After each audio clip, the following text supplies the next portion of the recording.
Hoje eu trago a resenha para vocês de um livro bastante polêmico, mas também bastante esclarecedor. Eu estou falando do livro Mentiram para mim sobre o desarmamento.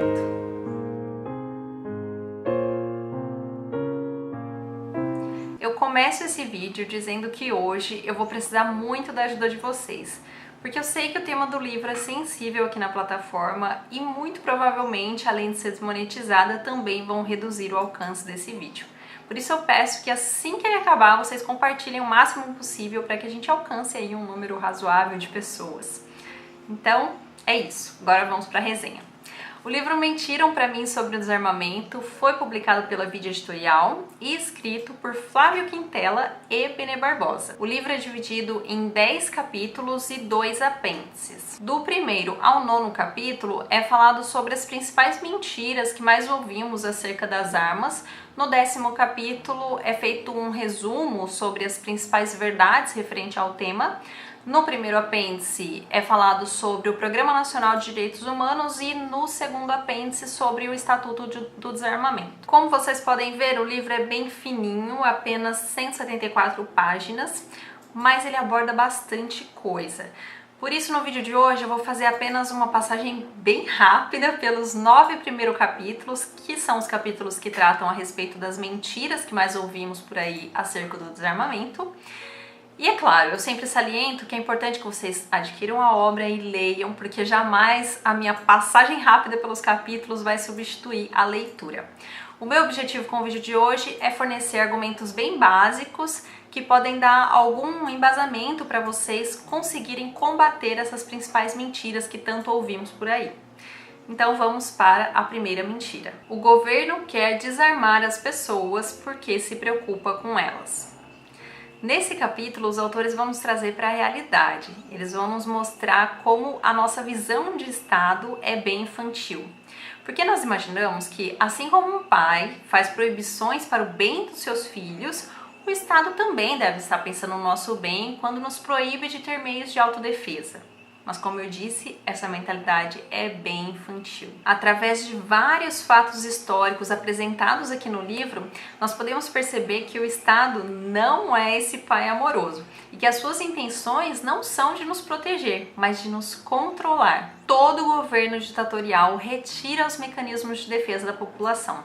Vejam só o que disse Mao Tse Tung.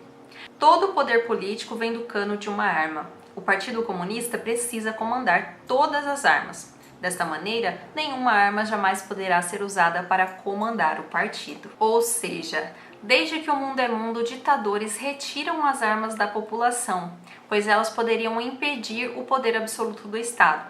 Se as pessoas não possuem meios para se defender, virão fáceis reféns de qualquer ditadura. Mentira número 2. Armas matam. As leis de todos os países do mundo concordam com uma verdade absoluta.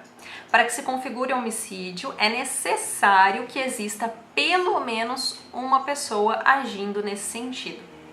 Mas, depois que fomos doutrinados com sucesso pela mídia esquerdista que repete incansavelmente o mantra "armas matam", parece que essa verdade absoluta ficou esquecida.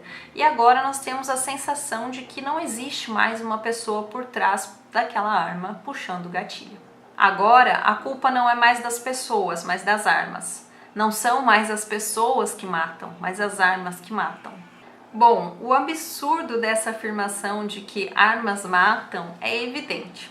Mas o que eu achei bem interessante nesse capítulo é que os autores explicam o porquê não ficamos sabendo dos inúmeros casos onde uma pessoa portando uma arma salvou vidas ou salvou a própria vida.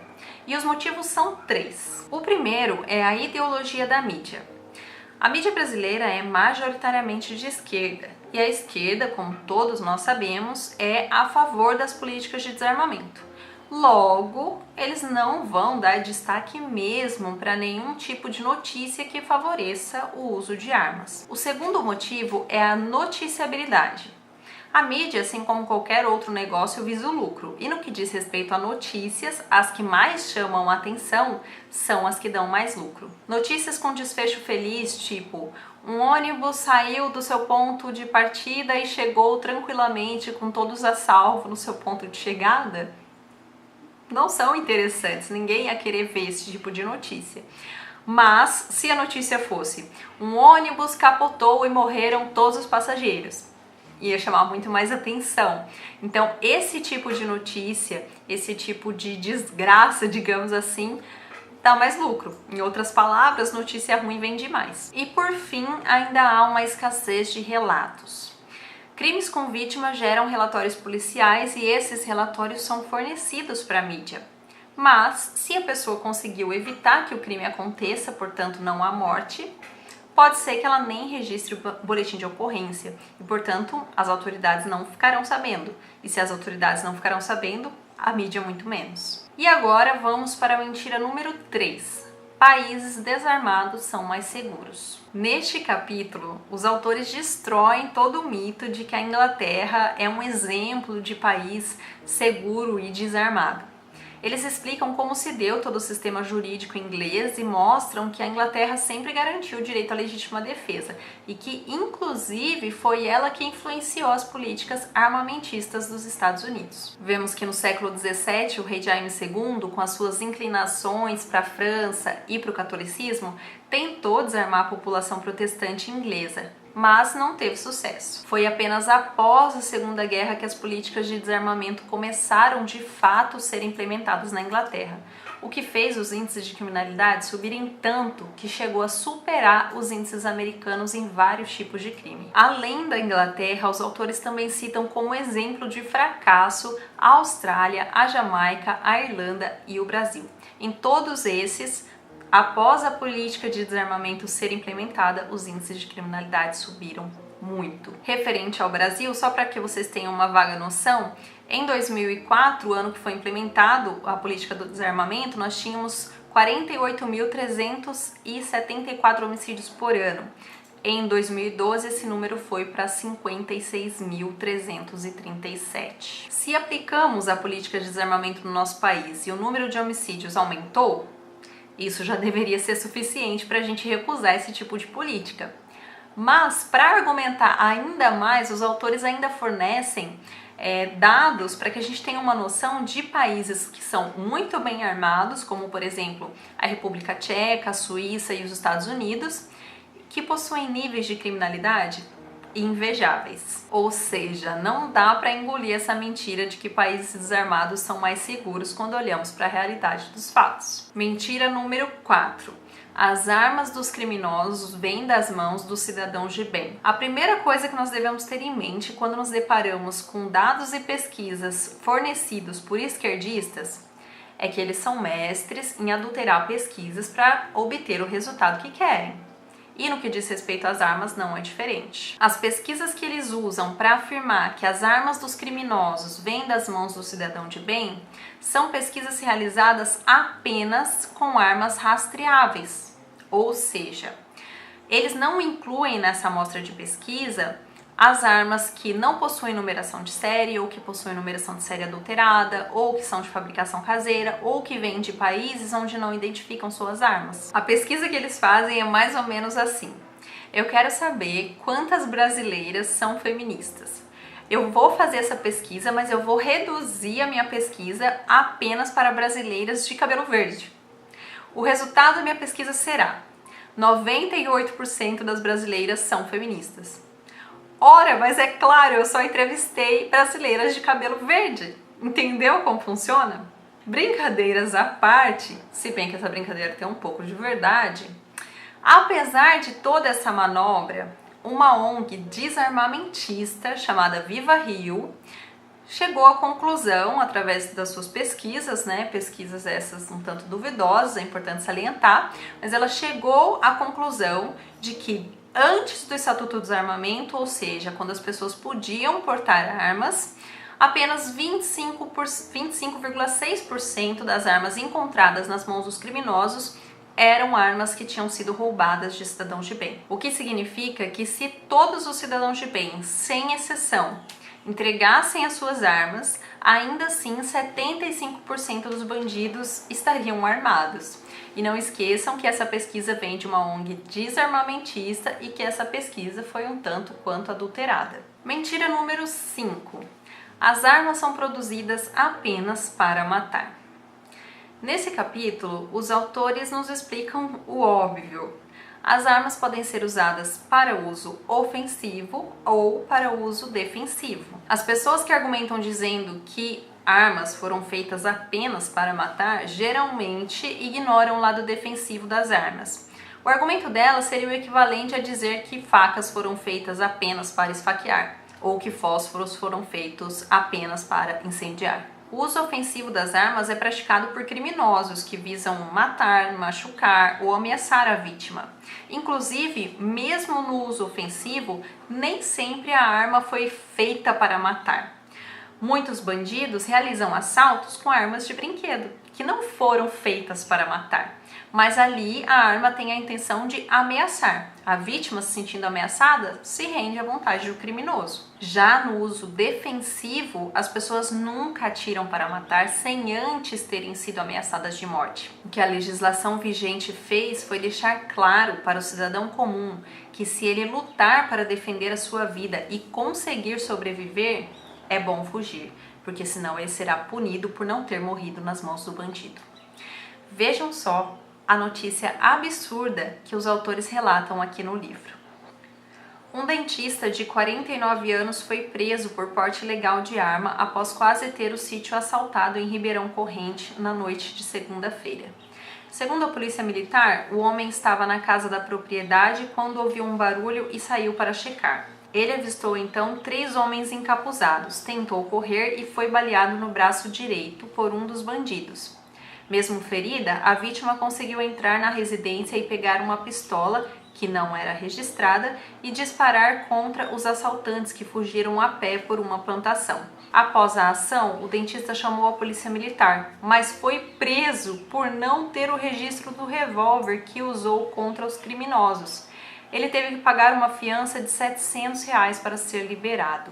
Depois dessa, é melhor a gente ir para a mentira número 6. Armas causam muitos acidentes caseiros e matam crianças. Nesse ponto, os autores são bem razoáveis e deixam claro que entendem a preocupação das pessoas quanto às mortes acidentais. Mas eles levantam alguns questionamentos quanto a usar isso como um argumento para se proibir as armas de fogo. Um dos questionamentos que eles fazem é: quais são as principais causas de mortes acidentais infantis? Para responder essa pergunta, veremos os dados do Ministério da Saúde referente ao período de 2003 a 2012 sobre mortes acidentais. Em primeiro lugar, temos acidente de trânsito, em segundo, afogamento, em terceiro, sufocamento, quarto, outros, quinto, queimaduras, sexto, quedas, sétimo, intoxicações, 8, armas de fogo.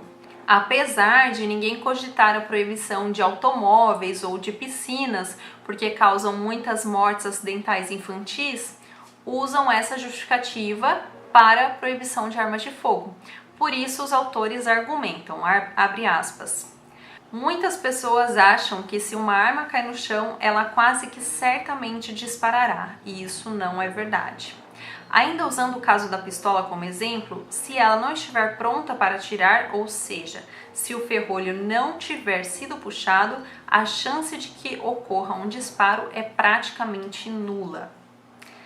Isso tanto é verdade que num país com 300 milhões de armas, como os Estados Unidos, o número de acidentes infantis fatais com armas de fogo não passa de 30 por ano, ou 1 a cada 10 milhões.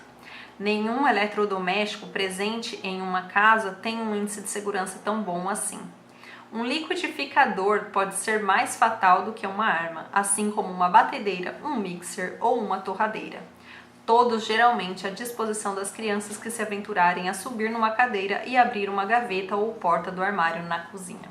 Mentira número 7. As armas precisam ser controladas para facilitar a solução de crimes. Neste capítulo, além de explicar os malefícios de entregarmos o controle das nossas vidas para o Estado, os autores também explicam que, ao impor algum tipo de controle através de lei, isso não afeta em nada os criminosos, porque eles são chamados de criminosos justamente por serem transgressores da lei. Ou seja, ao impor o registro de armas através de lei, as pessoas normais, cidadãos comuns, vão registrar suas armas, mas os criminosos não.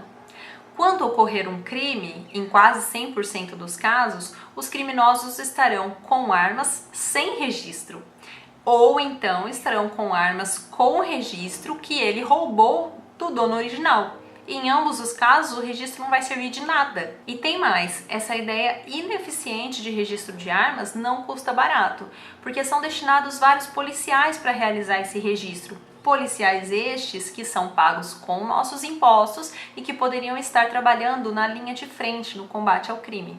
Mentira número 8. O desarmamento tem diminuído a criminalidade no Brasil.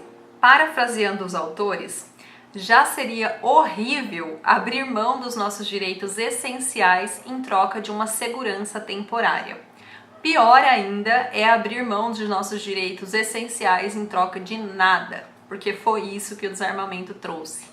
Nada. De 1994 a 2003, ou seja, período ali de 10 anos antes do Estatuto do Desarmamento, os índices de criminalidade no Brasil só aumentavam, chegando de 32 mil para 51 mil homicídios por ano. Era evidente que tínhamos um problema de segurança pública no Brasil, mas também é evidente que não foi o Estatuto do Desarmamento que resolveu esse problema, como vocês podem ver neste gráfico. O Estatuto do Desarmamento foi implementado no dia 1º de julho de 2004. No ano de 2004 e 2005, tivemos uma pequena queda em comparação a 2003. No entanto, não podemos dizer que essa queda se deve ao Estatuto do Desarmamento, já que em 2006 o número volta a subir. Como vocês podem ver, em 2007 também tivemos uma pequena queda, mesmo sem nenhum evento extraordinário. Mas em 2008 os índices voltam a subir e não param mais. Mentira número 9. Qualquer cidadão de bem pode comprar e portar armas no Brasil. Eu mesma já ouvi esse argumento algumas vezes. Geralmente ele vem de pessoas que não sabem o que estão dizendo e querem encerrar logo o debate. Mas aqui no livro, os autores explicam bastante sobre o Estatuto do Desarmamento e após a leitura fica evidente que sim, o brasileiro tem sido privado do seu direito à legítima defesa. Dentre os vários pontos que os autores tratam, o que mais chama atenção é o artigo 4º do Estatuto do Desarmamento, que diz que, abre aspas, para adquirir arma de fogo de uso permitido, o interessado deverá, além de declarar efetiva necessidade, atender aos seguintes requisitos, fecha aspas. Eu nem vou me ater aos requisitos, vamos ficar apenas com a parte de declarar efetiva necessidade. Para que maior necessidade do que morar no Brasil, um país que tem 60 mil homicídios por ano? Como os autores bem argumentam, comprar, adquirir uma arma é um direito. A gente não deveria ter que explicar o porquê precisamos comprar uma arma, assim como não precisamos explicar o porquê precisamos comprar um carro. Inclusive, apesar de o carro provocar 46 vezes mais acidentes fatais do que as armas. Esse declarar efetiva necessidade só serve para tornar a lei subjetiva. E isso não só abre margens para corrupção, como também é um desrespeito às pessoas que enfrentam toda a burocracia, gastam tempo, dinheiro para conseguir todos os atestados necessários, para conseguir toda a documentação, bem como realizar também o teste de tiro, o curso de tiro, que também é uma exigência, para ao final de todo esse processo ser reprovado pelo Estado, porque o Estado julgou que não há efetiva necessidade naquele caso. E detalhe, toda essa burocracia e leis injustas são apenas para comprar uma arma, ou seja, para posse. No que diz respeito a andar armado por aí, as coisas pioram. Basicamente só tem direito ao porte os policiais, as forças armadas e as empresas de segurança. Nas palavras dos autores, abre aspas, desde 2003, o brasileiro não pode andar armado e mesmo assim, como vimos no capítulo anterior, o número de homicídios cometidos por arma de fogo só tem aumentado. Como todo tipo de regulamento, a proibição do porte de arma não afetou os criminosos, mas somente os cidadãos ordeiros respeitadores da lei. Esse é o destino de todos os esforços desarmamentistas. Tirar a capacidade de reação das pessoas e submetê-las tanto ao Estado como aos criminosos. Lembrando que os membros de alto escalão dos poderes executivo, legislativo e judiciário estão protegidos por guardas particulares armadas, e o mesmo é verdade para grandes empresários e milionários que podem pagar por esse tipo de força. Como os criminosos atacam sempre os alvos de menor perigo, quem acaba sofrendo as piores consequências da política falida de segurança no Brasil são as pessoas pobres e de classe média. Fecha aspas. E para concluir, eu ainda quero citar um outro trecho, porque eu acredito que representa o sentimento da maioria dos brasileiros. Abre aspas. O Estado e a mídia prestariam um serviço minimamente útil se apontassem os verdadeiros responsáveis pela situação calamitosa em que se encontra a segurança pública brasileira. Leis frouxas, força policial enfraquecida, sistema judiciário cheio de brechas, presídios abarrotados e pouco seguros e leniência na aplicação das leis. Um misto de fatores que na boca das pessoas ganha uma definição de uma só palavra, um sentimento bem comum entre os brasileiros: impunidade. O vídeo de hoje foi esse, eu espero que vocês tenham gostado. A resenha ficou um pouco longa porque eu quis trazer o máximo possível de informações de uma forma bem completa para que vocês pudessem ter acesso, pelo menos assim, a uma pincelada do que é essa obra. Como eu disse no início, apesar de ser fininha, os autores abordam aqui esse assunto de forma brilhante, muito bem embasada. Tem uma parte aqui no final que é só com as referências, não vai dar pra ver, vai ficar bem desfocado, mas enfim, tem muita referência, uma bibliografia bem grandinha. Então, assim, é uma obra que eu recomendo muito. Como sempre, vocês já sabem, eu deixo sempre o link para compra na descrição do vídeo, no primeiro comentário. Agradeço a Vídeo Editorial por ter me enviado essa obra e também a Auster Editora, né, porque é uma parceria entre as editoras. Enfim, se você gostou, já sabe o que fazer, deixa o seu like, o seu comentário e compartilha com outras pessoas, porque com certeza esse vídeo vai ter um alcance bem reduzido. O vídeo de hoje foi esse, a gente se vê no próximo vídeo. Um grande beijo!